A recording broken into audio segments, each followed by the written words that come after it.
Each time we worship, we celebrate the goodness of God. And God, through the Lord Jesus Christ, is very good, especially at restoring people. Not only good, excellent, wonderful, glorious. Pag-aaral natin, pinamagatan, inside and out. Jesus restores a badly damaged person. At kung tayo ay may iba-ibang degrees of damage, or we have damaged other people various times, in many ways, the Lord has something great to teach us. Father, we thank you for the privilege of worship. We thank you, Lord, for being able to celebrate your goodness in our lives. We ask you to speak to us in ways we can understand and apply in our daily lives. Kami po'y linisin nyo, patawarin, akayin, turuan. We ask you, Lord, to bless us with your wisdom through your words. In the name of your Son, Jesus, our Lord, our Savior and Healer. The Lord restores people inside and out. And we're going to review a very familiar story and ask the Lord to give us fresh insights and fresh lessons. Mark 5, 1-5. Jesus and his disciples crossed Lake Galilee and came to shore near the town of Gerasa. When he was getting out of the boat, a man with an evil spirit quickly ran to him from the graveyard where he had been living. No one was able to tie up the man anymore, not even with a chain. He had often been put in chains and leg irons, but he broke the chains and smashed the leg irons. No one could control him. Night and day, he was in the graveyard or on the hills, yelling and cutting himself with stones. A grave picture of a terribly damaged person. Isang tao na tinanggihan na ng kanyang pamilya, itinapon na, napatira na sa mga libingan kasama ang mga patay which were considered unclean. Ikinadena, iginapos, pero sa lakas ay naputol pa niya ang mga kadenang bakal na ginagamit sa kanya. At ngayon siya'y malaya para lang saktan ang kanyang sarili at paghiwa-hiwain, laslasin ang kanyang laman ng matatalim na mga bato. Very damaged. The picture of what grave damage could do to a person, physically, mentally, spiritually, and even socially, he was isolated. The man was isolated from the living, chained repeatedly, but broke himself free, and now isolated but free to move, only to hurt himself. Verses 6-8, as we continue. When the man saw Jesus in the distance, he ran up to him and knelt down. He shouted, "Jesus, Son of God in heaven, what do you want with me? Promise me in God's name that you won't torture me." The man said this because Jesus had already told the evil spirit to come out of him. Ang Panginoon ay naglakbay, crossed a lake, precisely to just be with this person. And as soon as this person saw the man, Jesus, getting out of the boat, he ran towards him. There were two personalities in this same man. The man, the original person, now occupied by evil spirits. And then the evil spirits themselves. The man himself, not the evil spirit, ran to Jesus. And he was eager for company. That's what we can think of. He was eager for help. And he knelt before Jesus, acknowledging his personhood. Son of God, authoritative, powerful. And the man himself was afraid of more torture. Hindi naman pwede na yung mga evil spirit yung nasasaktan sa torture na ito dahil they are not physical bodies. So ang talagang nahihirapan ay yung may katawan na pinahihirapan na nga niya siya ng mga demonyong pinipilit magtira sa kanya, pinapahirapan pa siya ng mga tao na dapat sana'y mag-alaga sa kanya, kinakadena siya, inilalayo sa kanila, itinitira kasama ang mga patay, doble ang pahirap na tinanggap ng taong ito. Pahirap mula doon sa mga espiritu at pahirap sa mga tao na ginusto lang ng mga taong guminhawa ang pakiramdam nila, huwag silang mag-alala, huwag silang matakot. Ang solusyon, itapon itong pasyente, itira sa mga patay, ikadena para walang maabala. So takot na ang taong ito na masaktan pa muli at madagdagan pa ang sakit na kanyang dinaranas. Kaya sabi niya kay Jesus, huwag niyo naman akong saktan, huwag niyo nang dagdagan pa ang mga parusang tinatanggap ng aking katawan, ng aking pagkatao. Sinabi niya yon dahil nga inutusan na ni Jesus yung mga espiritong umalis sa taong ito. The man and the evil spirit occupying him were often treated and tortured as one. Pinaniniwalaan ng mga tao sa paligid na siya tinitira ng masasamang espiritu. Siya sinasaktan nila yung tao, itinatali, dahil gusto nilang itali at parusahan yung mga espiritu, pero ang nagdurusa yung tao na may katawan. And really, only the man suffers. Sometimes in our lives, brothers and sisters, the cure afflicts more than the illness itself. And many religious solutions could hurt more than help people. Sa kagustuhan mong ituwid ang isang nagkamali, ay itatakwil mo na siya, ipupwera mo na siya, ititiwalag mo na, paparusahan ng kotakot-takot. Doble tuloy ang naging parusa sa kanya. Merong mga babaeng nagiging dalagang ina, tinakbuhan ng boyfriend, tapos itatakwil pa ng mga magulang at pamilya na dapat sana itutulong, uunawa, bagamat magtuturo ng leksyon, pero doble ang pinanggagalingan ng suffering niya.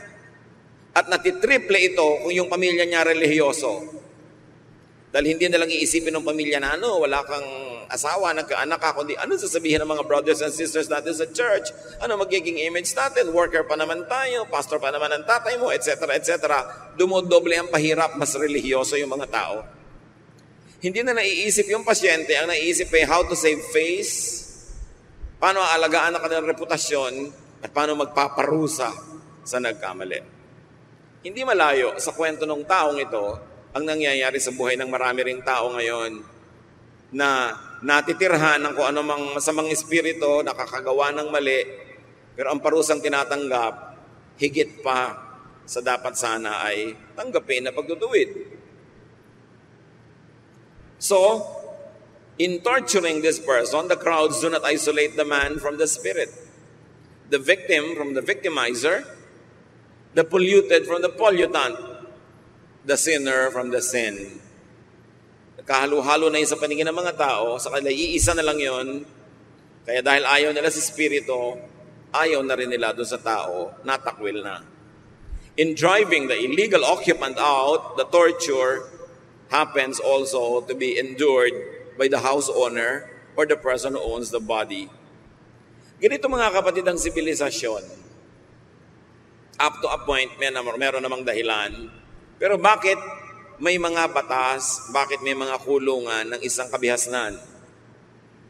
Para yung kapakanan ng nakararami ay i-protect sa mga ginagawa ng kabilang sa minority.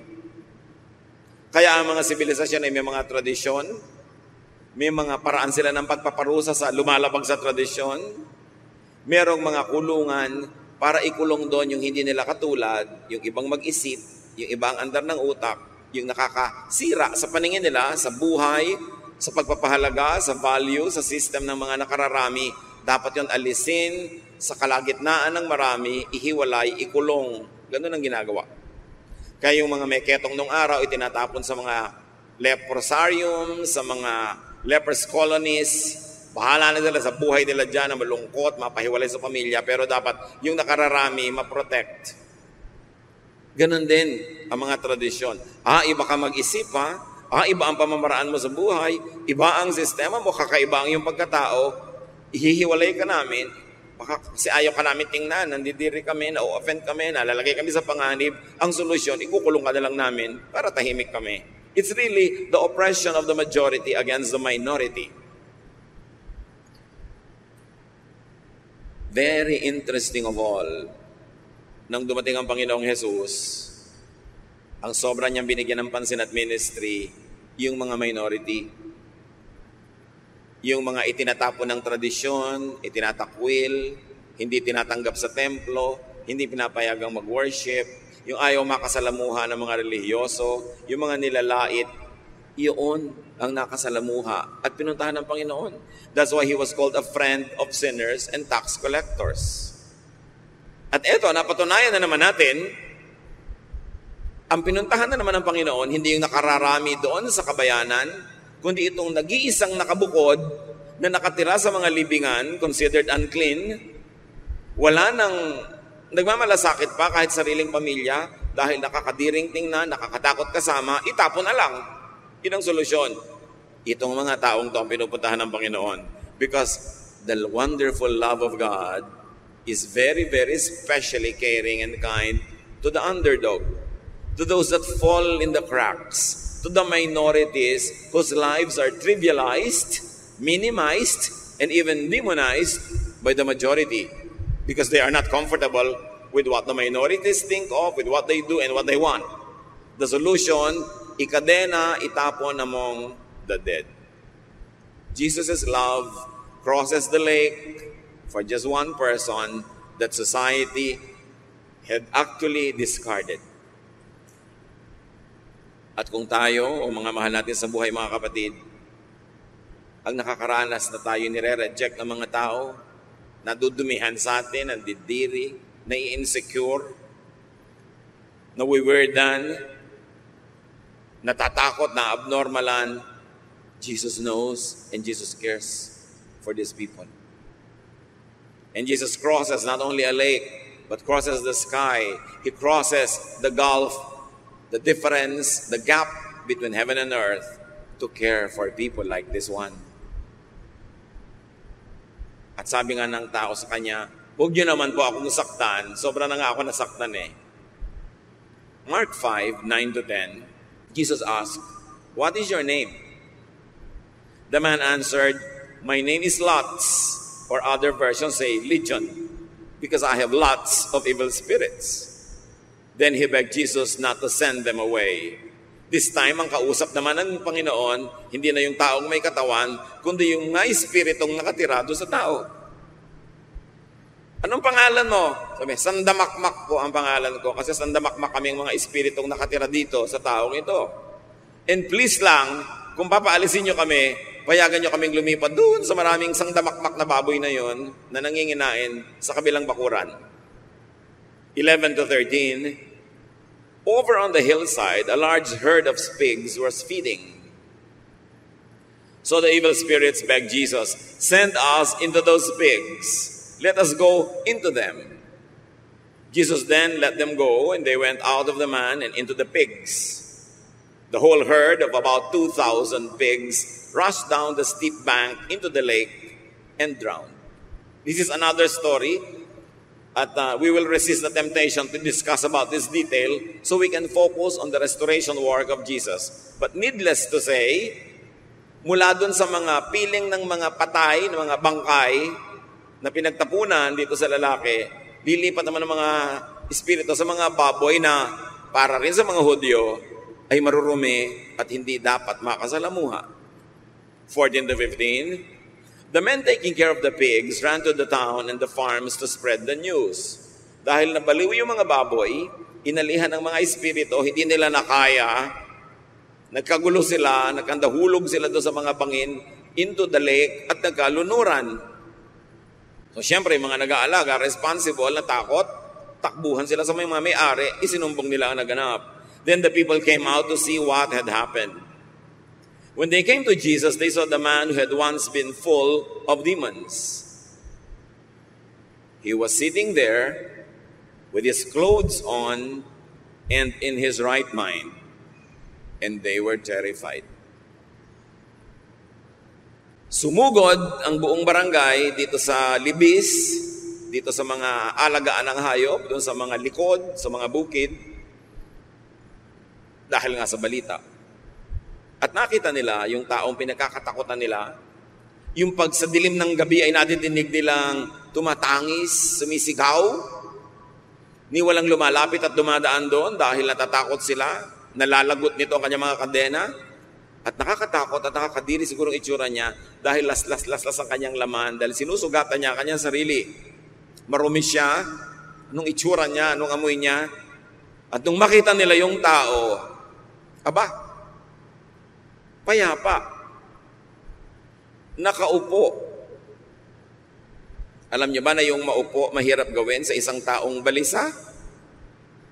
Sa isang taong hindi mapakali dahil may problema, may nararamdaman. Pero nakataupo, ibig sabihin, payapa, tahimik. At may damit na. Ibig sabihin, hubot-hubad pa siya bago siya pinagaling ni Jesus. Natakot yung mga tao. Mga tao talaga baligtad. Ngayon kung kailan naman na-restore na itong isang ito, saka pa sila natakot.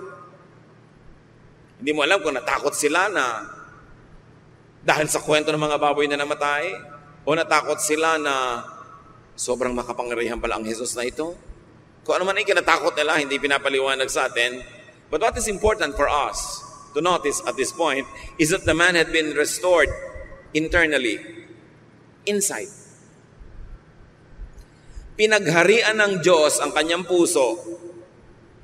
Ang puso niya, naging kaharian ng Diyos, bumaba sa kanya ang kingdom of God. Sapagkat yung kingdom of God, hindi lang nandun sa malayong langit. Sino man ang pagharian ng Diyos sa kanyang puso, yung puso niya nagiging kingdom of God. Kaya sinabi ni Lord, the kingdom of God is within you. At yun ang goal natin mga kapatid. Una, pumunta doon sa kingdom niya na malayo dito sa ating buhay ngayon. At habang wala pa tayo doon, mapapaba yung kingdom of God into our own personal lives. Kaya yung prayer natin, Thy kingdom come, Thy will be done on earth, in my heart, as it is in heaven. So dalawang lugar na paghaharian ng Diyos, yung kaharian niya sa kalangitan at ang puso ng isang taong tatanggap sa Kanya. Obviously, this man who had been filled with evil spirit had now been filled with the Holy Spirit of God.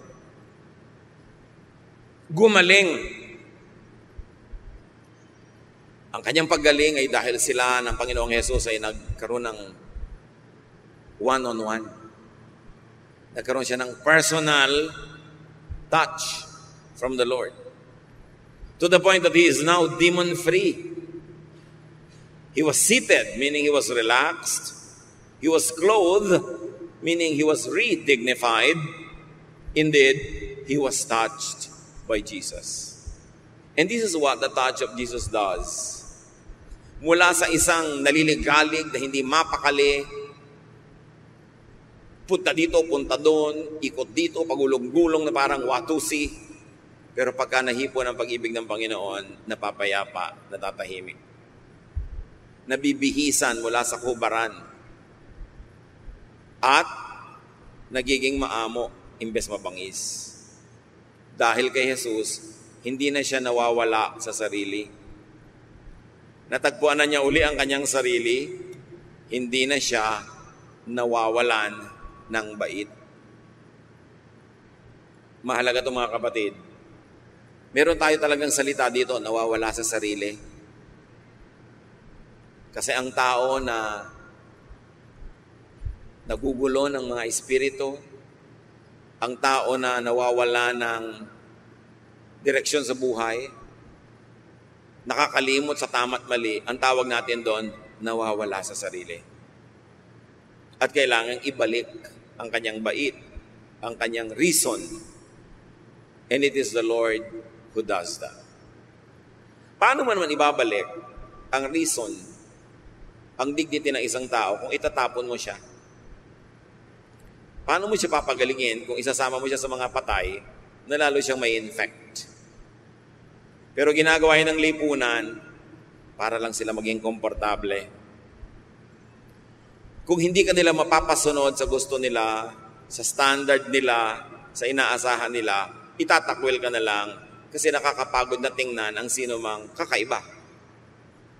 Ito ang ginawa nila sa pasyente na sinadyang puntahan ni Jesus dahil ganun ang kanyang pag-ibig. Mark 5:16-17.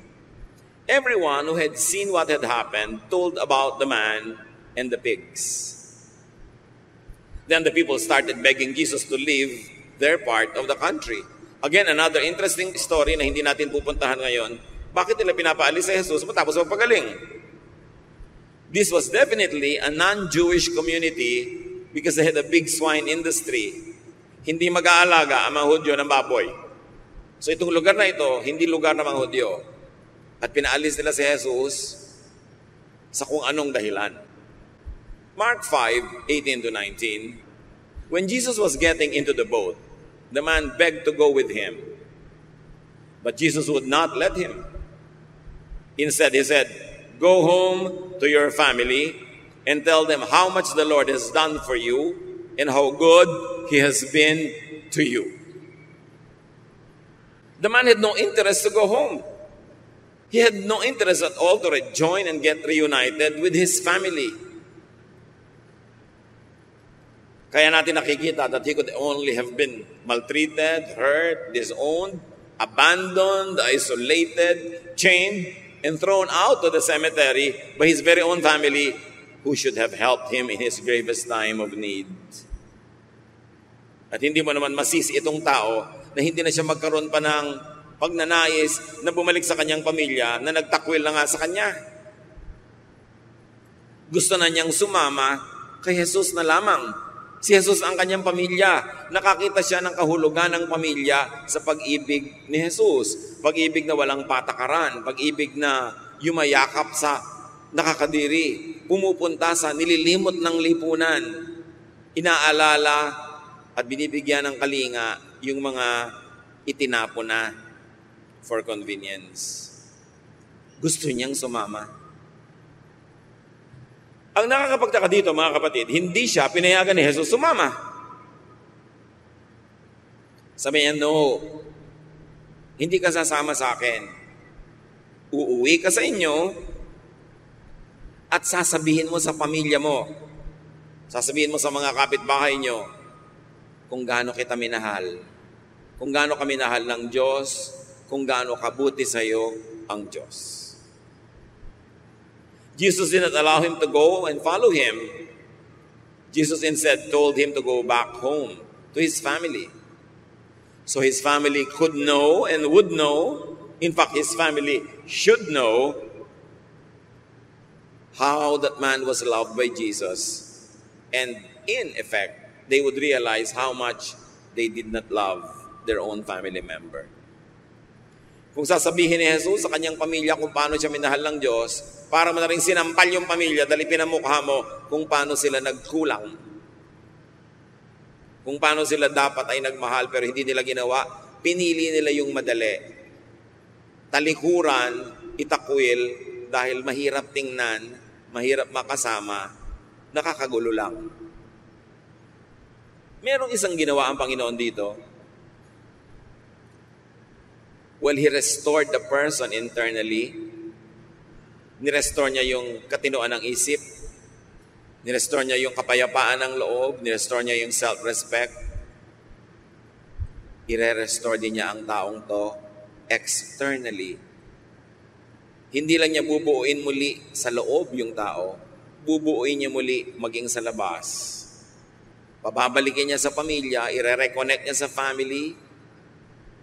Bibigyan niya uli ng mga tao sa paligid para makasama niya at masamahan niya. The Lord is going to restore him socially so that the society that turned its back on him, the society that rejected him, would now accept him again. Full restoration inside and out. And what was this vehicle? The vehicle of that restoration and affirmation was in the form of a mission. Isang utos. Go home and tell your family and community that disowned you and tortured you what Jesus had done for you. He was going to tell the community what Jesus had done for him that they didn't. He was going to tell the people how much Jesus had loved him and how much they didn't. He was going to tell them how he could also have loved all the others. Sa pag-ibig na ibinigay ni Jesus sa taong ito, ipinakita ni Jesus kung paano magmamahal tayong lahat dapat. Kung paano tayo dapat ding umasang mamamahal ng mga sarili-sarili nating communities. Interestingly, the restoration came in the form of a command or a mission. Go home and tell your family about this. Sa biglang tingin, parang inutusan lang. Ang concern ni Jesus ay mabalitaan din ng iba kung gaano kabuti ang Diyos. Pero ang totoo, binubuo niya pati yung mga relasyon ng taong ito na nalagot at nasira mula nang itinakwil siya ng mga tao. Gusto niya full restoration in the form of a mission, in the form of an errand. Mga kapatid, may mga ipinapagawa sa atin ng Diyos. May mga ministry ipinapagawa sa atin na ang totoong beneficiary, tayo rin. Na pag ginagawa natin yon, hindi natin alam, nabubuong muli o kaya nasisimulan na magkaroon tayo ng magandang pakikipagmabutihan sa ating kapwa-tao, nabibigyan ulit tayo ng halaga. Kung wala kang kahalaga, biglang nagkakaroon ka ng ministry, pinapahalagahan ka ng Diyos. Hindi ka lang para utusan o gamitin. When the Lord uses us in ministry, He's actually restoring us. He's actually putting us in the center of His economy so we can be feeling important again or important for the first time. Binibigyan tayo tuloy ng mga paglilingkuran para maging mga kaibigan natin na sa panahon ng ating mga pangangailangan ay maglilingkod din sa atin. Hindi utos ng utos ang Diyos para lang magutos. May kabuluhan ang paglilingkod sa Diyos. May katuturan ng pagsunod sa kanyang mga utos kahit kung minsan sa kababawan ng ating pag-unawa sa sandaling yon ay hindi natin lubos na naiintindihan, sumunod na lang tayo. Because God is good. Because God always likes to help us, to heal us, and to restore us. At kung dadaanin lang niya sa request na parang optional, baka hindi pa natin gawin. Kaya inuutos na lang. Pero sa mga masunurin, nalalaman natin sa bandang huli, inuutosan tayo ng Diyos, ginagamit tayo ng Diyos para sa sarili nating ikabubuti. Kasi hindi naman manggagamit ang Diyos. God does not need anybody. Kinreate niya ang mundo ng walang tao. Huling-huli nga niyang kinreate ang tao. Pero bakit ka ngayon ginagamit? Kailangan ka ba? No. Kailangan mo yon. At kailangan natin ang isa't isa. Napakalakas magpagaling ng mga sugat ng ating emosyon, ng ating damdamin, yung ma-appreciate tayo ng kapwa. May magawa tayong mabuti, matanggap nila tayo at mapuri, at ito ang gusto ng Panginoong maganap sa lalaking ito. Jesus resisted the urge to have another follower in His company. And Jesus prioritized the man's reunion with his family. Sa niya, hindi ka sasama sa akin, ang gagawin mo, makikipag-reunion ka sa pamilya mo. Babalik ka doon, ipamukha mo sa kanila at ipakita kung gaano kami minahal ng Diyos para malaman nila kung paano dapat magmahal, hindi lang sa iyo, kundi sa iba pa rin. At dahil tumanggap ka ng pag-ibig na ito, ikaw din mamahalin mo sila. Merong healing power yung ministry ng taong ito sa kanyang sariling bayan. Jesus wanted the man's family and community to know how to love. To know about the power of God's love. That they too needed to know Jesus. At hindi man nagpunta ang Panginoon personally ito sa lugar na tinitirhan ng lalaking ito, binigyan niya ng utos, kapangyarihan, empowerment, anointing ang lalaking ito para mangusap in behalf of God, in behalf of Jesus Himself. At dapat sana na-realize ng mga tao sa bayan na yon, sila man, pwede naman nilang paalisin yung masamang espiritu doon sa lalaki. Kaya lang ang pinili nila yung parang mas madali. Yung lalaki na lang ang pinaalis nila. Bakit natin nasabi na pwede naman sila magpalaya sa masamang espiritu kahit wala doon si Jesus, but in the name of the Lord? Luke 9:49, Master, said John, we saw someone driving out demons in your name. And we tried to stop him because he is not one of us. Do not stop him, Jesus said, for whoever is not against you is for you. So merong mga hindi nila kasapi, hindi kasama sa kanilang circle, nakita nila John at iba pa mga apostles, nagpapalaya sa masamang espiritu sa pangalan ni Jesus. Pinigil nila yung tao. Sabi, hoy, wala kang karapatan na gamitin ang pangalang yan. Wala kang karapatan na magpalaya sa masasamang espiritu kasi hindi ka naman namin member. At dali-dali sila nagpunta kay Jesus. Ipinagmamalaki ang ginawa nila. Akala nila sila yung mapupuri because they were very exclusive. Tayo lang ang tama. Tayo lang ang may karapatan. tayo-tayo lang. Kaya sinabi nila sa Panginoon, pinigil po namin yung lalaki, nagpapalaya sa masasamang espiritu sa pangalan nyo, hindi naman natin siya kasapi.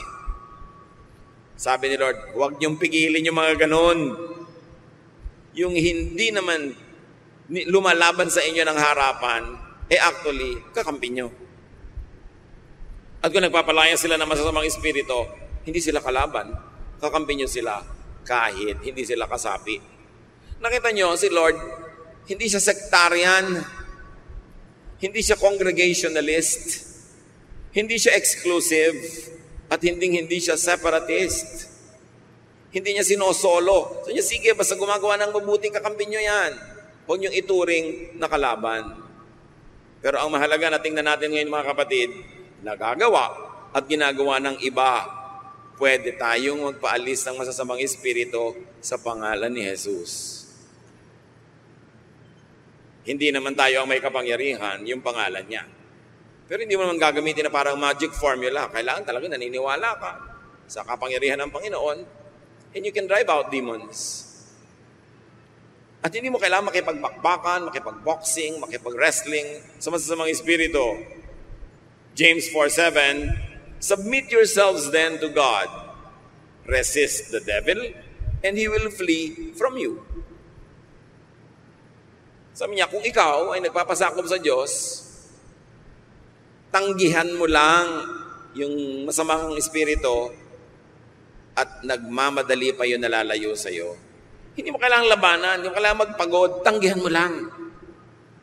Basta ikaw ay sumusuko sa Panginoon, nagpapasakop sa Kanya, may kapangyarihan, yung simple mong pagtanggi, hindi kailangan ng drama, hindi kailangan ng ritual, hindi kailangan ng kung ano-anong mga formula, tanggihan mo lang.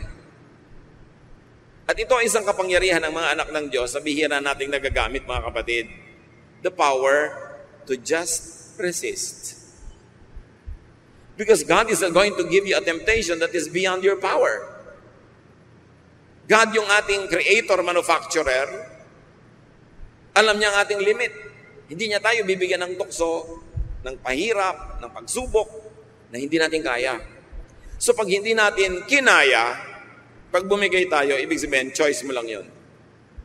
Pero pwede ka mag-resist. You don't even need to fight the devil.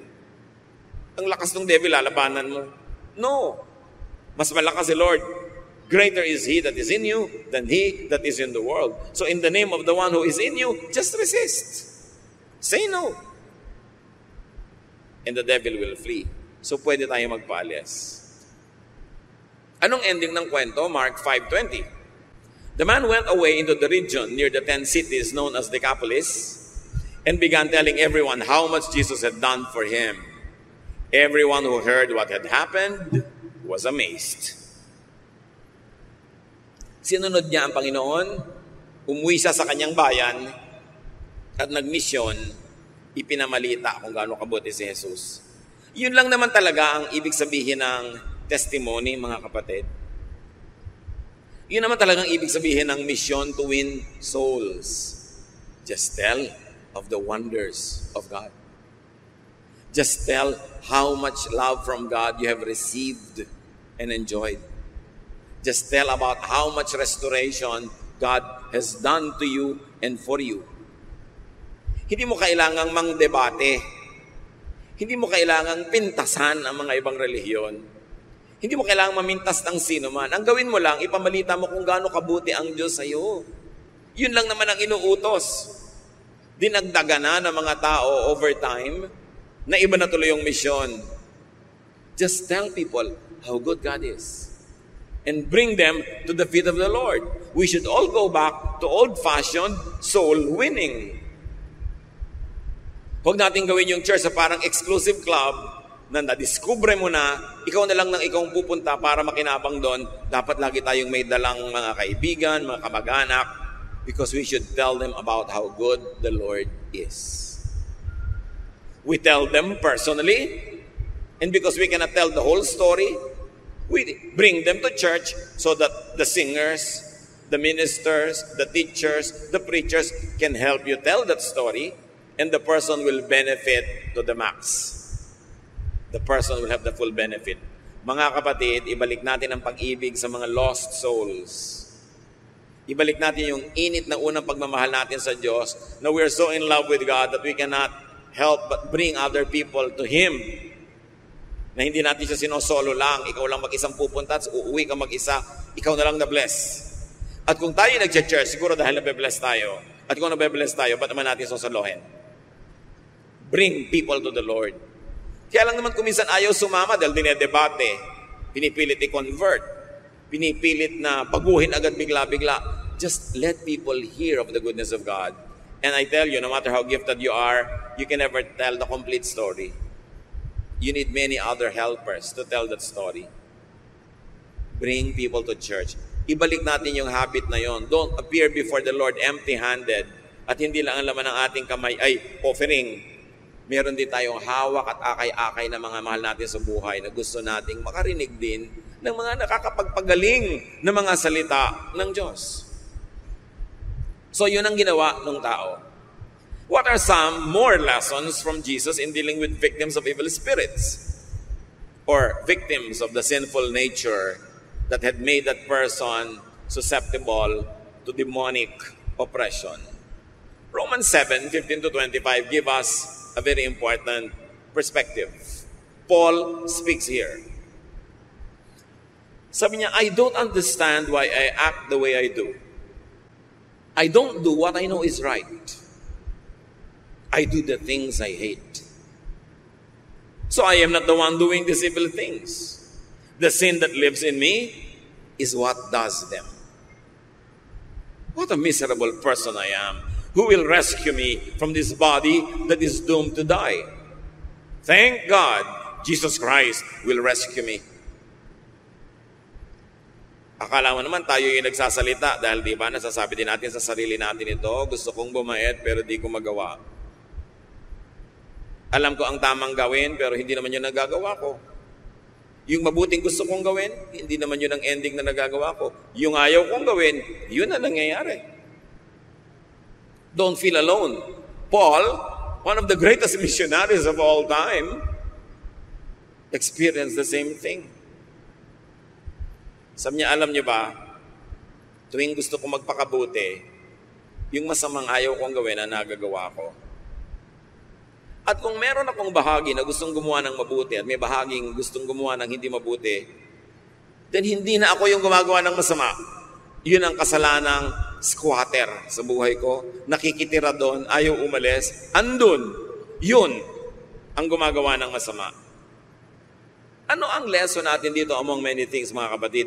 That we should isolate the doer from the deed. Like Paul isolated the evil that makes him do the evil thing he did not want to do, na-isolate niya yon doon sa kanyang real and good personality.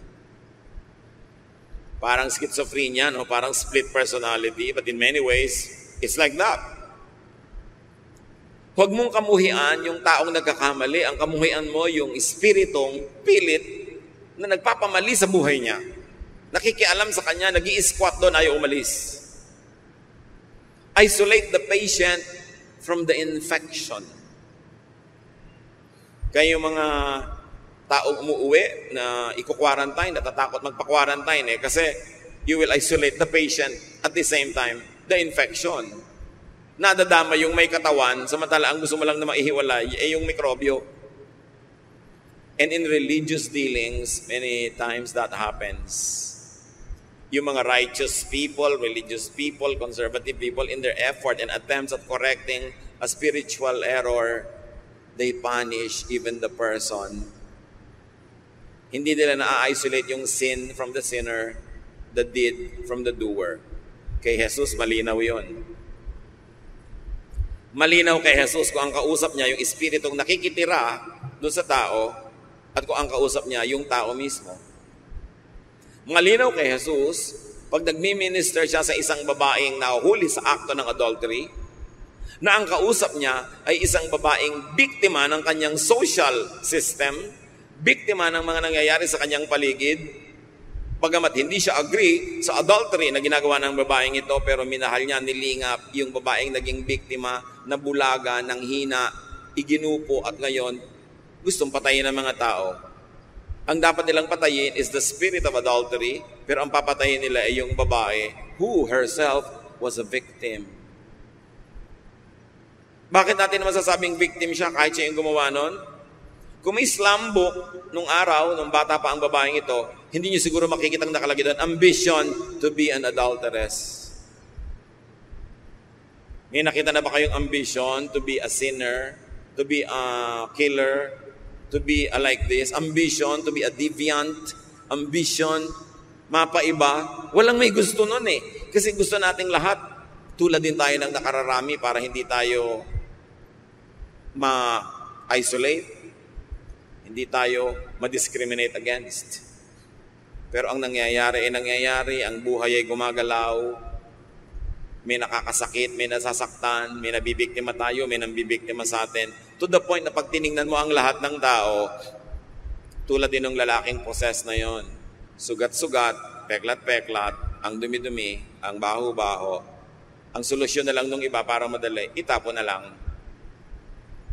Pero hindi yon ang solusyon ni Jesus. Lesson in dealing with the damage and the fallen, learn from Jesus. Go to and connect with them. Hindi madaling gawin.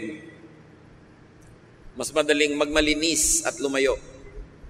Mas madaling ilayo ang sarili natin mula doon sa marumi, nagkasala, para hindi tayo madamay sa judgment ng iba, para hindi tayo makaladkad sa mga paghihirap at parusang ibibigay sa kanya ng lipunan. Pero hindi ganun ang style ni Jesus eh. He crossed the lake to be with this outcast. He allowed the bleeding woman to touch him. He touched the dead man who was going to be buried in Nain. He touched a leper. He dined and socialized with tax collectors and sinners. Kung may mga taong pupuntahan si Jesus ngayon, halimbawa dumating siya, gusto niya maghapunan, mananghalian, pupunta siya, sasama siya doon sa ganito mga tipo ng tao.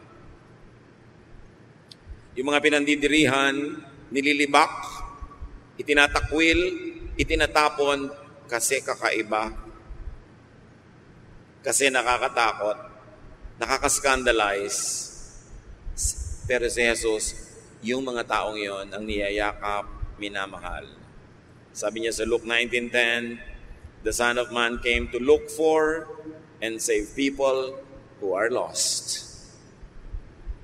Hindi niya hahanapin yung, sino kaya ang pinakamalilinis ang buhay dito? Sino kaya ang pinaka-conservative dito? Sino ang pinaka-normal at average who belong to the majority? No! Ang hahanapin niya, sino kaya mga itinakwil dito? Sino yung itinapon? Sino yung nalaglag sa mga kanal? Sino yung mga nasa basurahan? Sino yung mga hinagis na lang sa mga kung saan sa madudumi at madidilim na sulok? Yun ang hahanapin ni Jesus. At kung nagkataong yun ka, napakapalad ng taong ito dahil hindi ka nililimot ni Jesus kahit gusto ka itakwil ng iba. Jesus came to seek and to save that which was lost. That's a great lesson. Another lesson from the Lord is do not cast them out. Do not drive them away. Do not consign them in cemeteries. Do not consign them among the dead. Pagka merong nag-aagaw buhay, huwag mong padaliin, itulak mo na lang para malibing na. No, hilahin mo pataas para mabuhay muli. They would only worsen if they are disowned and discarded by squeamish society. And then isolate the illegal occupant from the homeowner, the evil spirit from the person, isolate the pollutant from the polluted. Paghiwalayin, tulad ng ginawa ni Paul. Sabi niya, meron akong totoong pagkataong mabuti, pero may nakikialam dito, may nag-i-squat. Paghiwalayin mo yun. Kaya hindi mo sasabihin sa taong, I hate you. Sasabihin mo lang, I hate what you did. Hindi mo sasabihin, you are a sinner. You will say, what you did yesterday was sinful. You don't say, you are crazy. But you can say, what you did was crazy. But there are many other things you do that are not crazy. You isolate the mistake from the mistaken.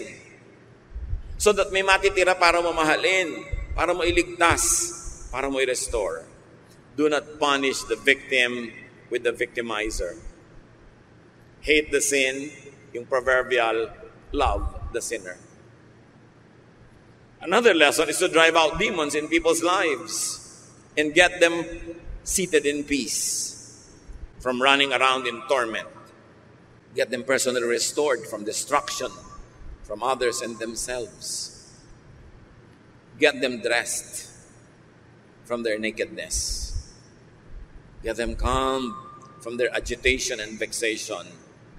Get them back in their right minds. Let's go close to home, mga kapatid. Sino sa inyong pamilya, sino sa inyong social circle,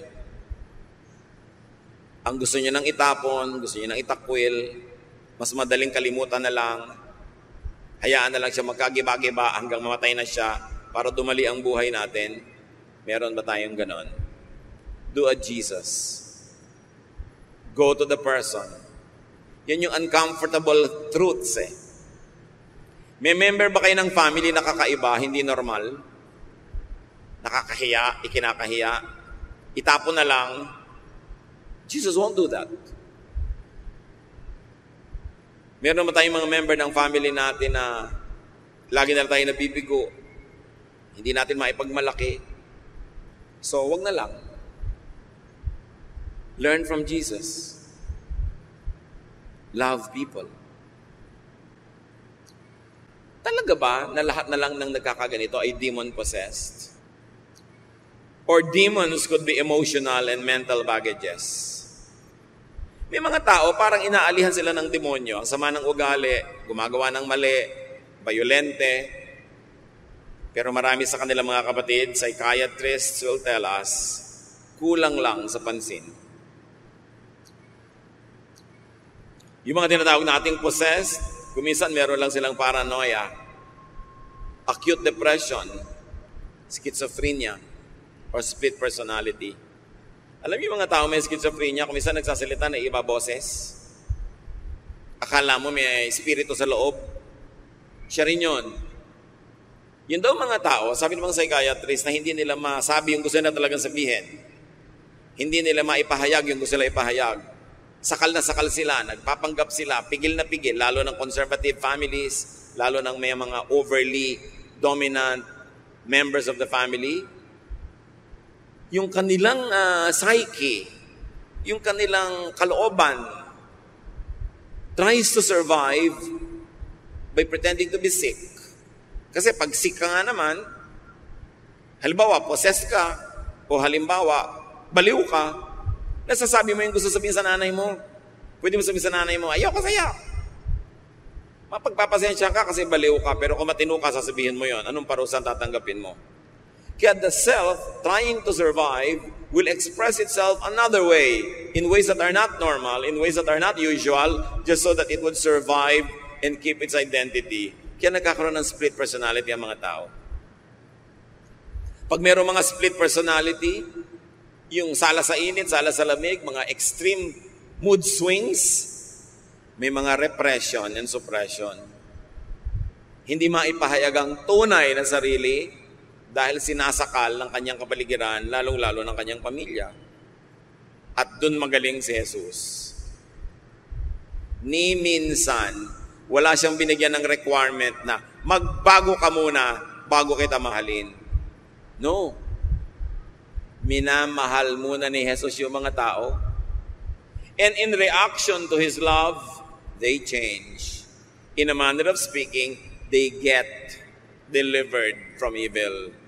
In a manner of speaking, the devil is cast out.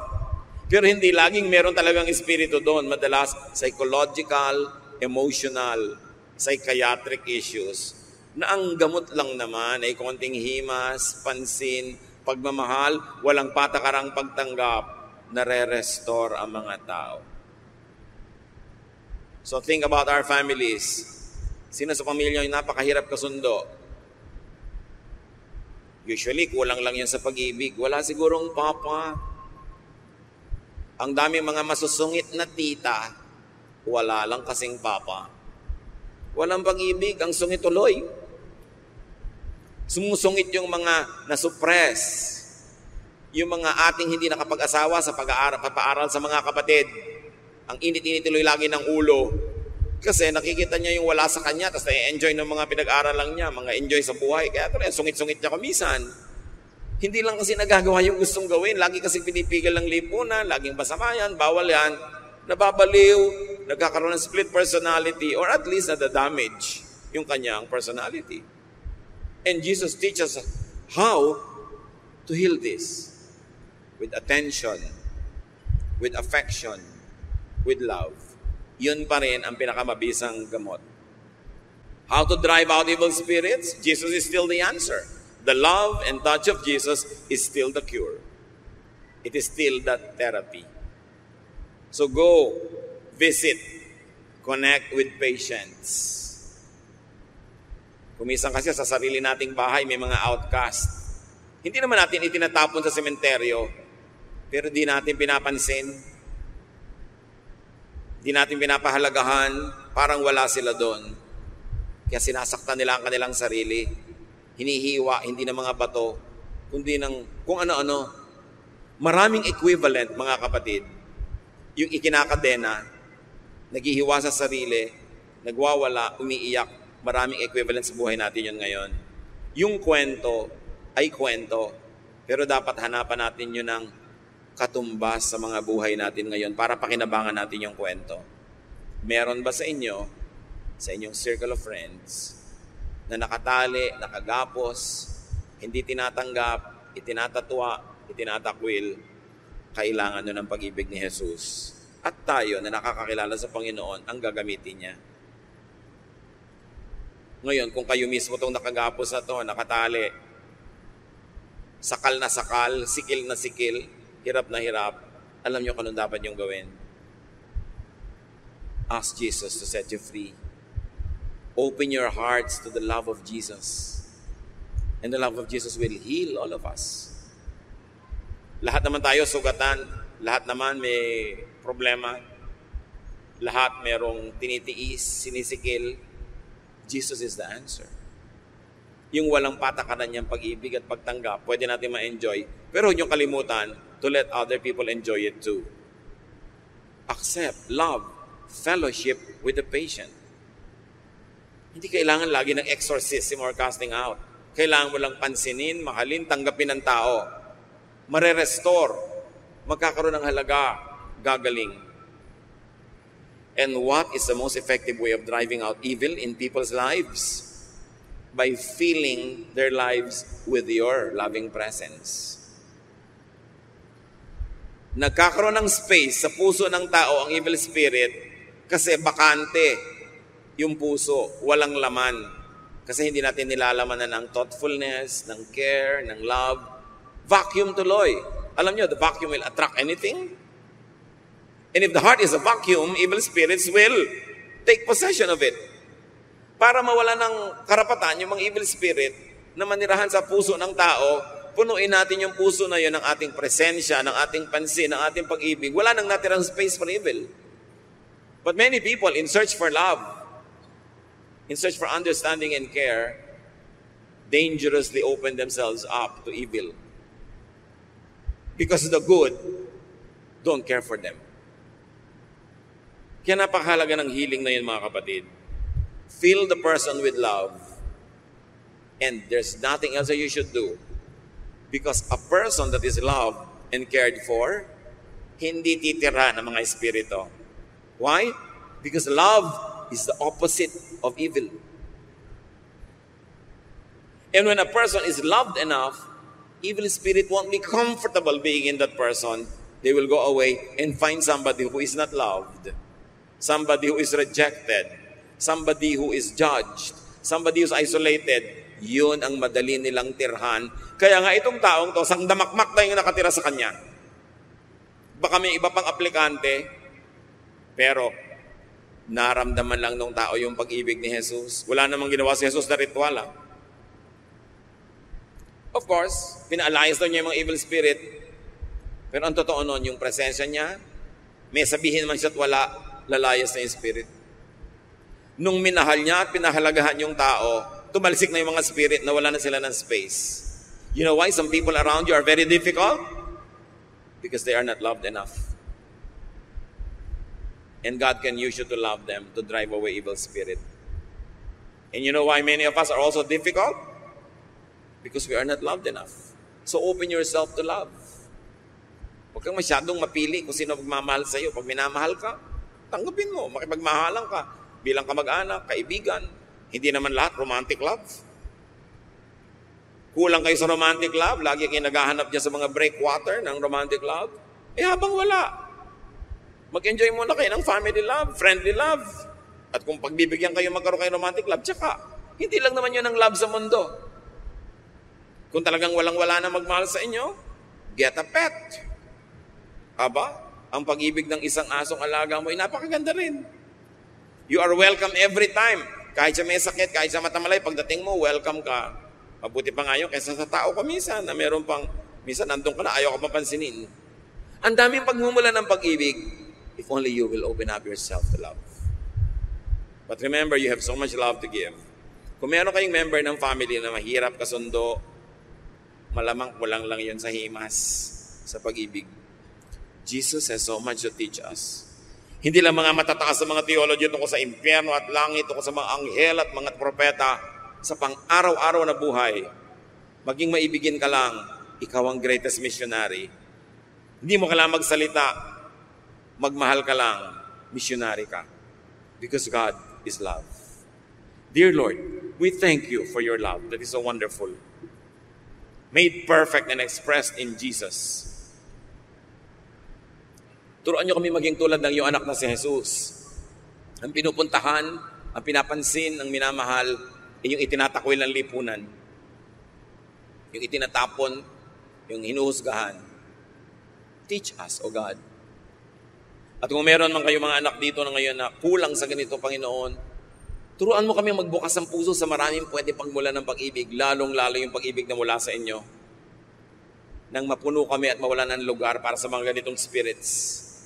Kung ano-anong complexes, kung ano-anong mga emotional illnesses. Heal us and then use us to heal others. Tulad nung taong dating siya ang pasyente na tinuruan ni Jesus na siyang maging daan ng kagalingan ng iba.